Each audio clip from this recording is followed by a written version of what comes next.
जिसमें प्रेशर जो दिया जाता है घर वालों की तरफ से, स्पेशली लड़की की घर वालों या लड़के के घर वालों की तरफ से जो प्रेशर दिया जाता है, स्ट्रेस लेवल जो घर वाले देते हैं, खानदान देता है, आपको इसको पता ही कैसे है। कम किया जाए? हम लोगों को बेसिकली मैं चाहता हूँ कि ऑडियंस को बताया जाए कि भाई स्ट्रेस नहीं देना चाहिए, कितना असरअंदाज होता है ये प्रेगनेंसी को ना होने के लिए। ओके, स्ट्रेस जो है, स्ट्रेस एक वाकई में बहुत इम्पॉर्टेंट पॉइंट है। It's a very valid question.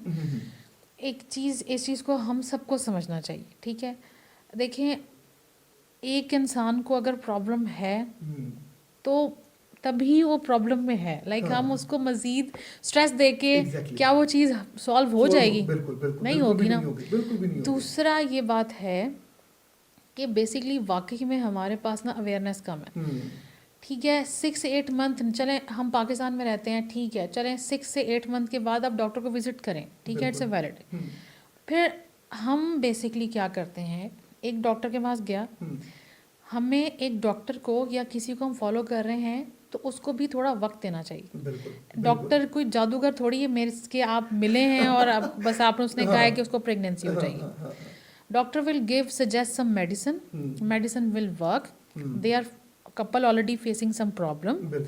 तो इनको ये सारा कुछ 3 to 6 मंथ उनको माइंड में रखना चाहिए कि डॉक्टर एक चीज़ दवाई देगी, वो दवाई का असर होगा।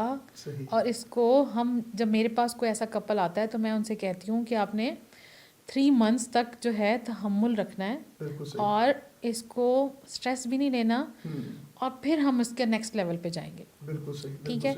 लेकिन ये भी है कि एक कपल को पता होना चाहिए कि अब हमने कब नेक्स्ट लेवल पे जाना है। कुछ लोग बहुत ज़्यादा डिले कर देते हैं, ये भी नहीं होना चाहिए। बिल्कुल सही, यानी कि टाइमली उसको, अगर जैसे आपने बताया, बड़ा अच्छा मैसेज भी है लोगों के लिए कि आपके पास 1 ईयर, मैक्सिमम 1 ईयर का टाइम होना चाहिए कि आप 1 ईयर तक वेट करें, otherwise you have to consult gynaecologist. दूसरी बात ये है कि फिर आप डॉक्टर बहुत ज़्यादा स्विच ना करें। हाँ, एग्जैक्टली। एक विजिट आपने, फिर डॉक्टर शॉपिंग शुरू कर देते हैं। और फिर एक डॉक्टर देखें, जैसे फ़र्ज़ करें मेरे पास भी 1 आया है, अब मुझे नहीं आइडिया कि पिछले डॉक्टर ने इसको किस हद तक ट्रीटमेंट दिया है या इसने किस हद तक यूज़ किया है। एग्जैक्टली। तो आप हो सकता है वो रिपीट कर दें, उसका टाइम वेस्ट कर दें, तो आप एक डॉक्टर के पास रहें ना। बिल्कुल, यानी कि तहम्मुल, यानी कि जो पेशेंस रखने चाहिए। कम से कम अगर आप साल के बाद आ रहे हैं और कुछ प्रॉब्लम्स, क्योंकि हार्मोनिक प्रॉब्लम्स जो होती हैं और जो लड़के में जो बांझपन का जो मसला होता है, ये एकदम तो ठीक नहीं होता। इट्स टेक टाइम कि मेडिसिन ने वर्क करना है, उसके ऊपर वो हार्मोन्स बनाने हैं, फिर उसके ऊपर वो अगला स्टेप होगा।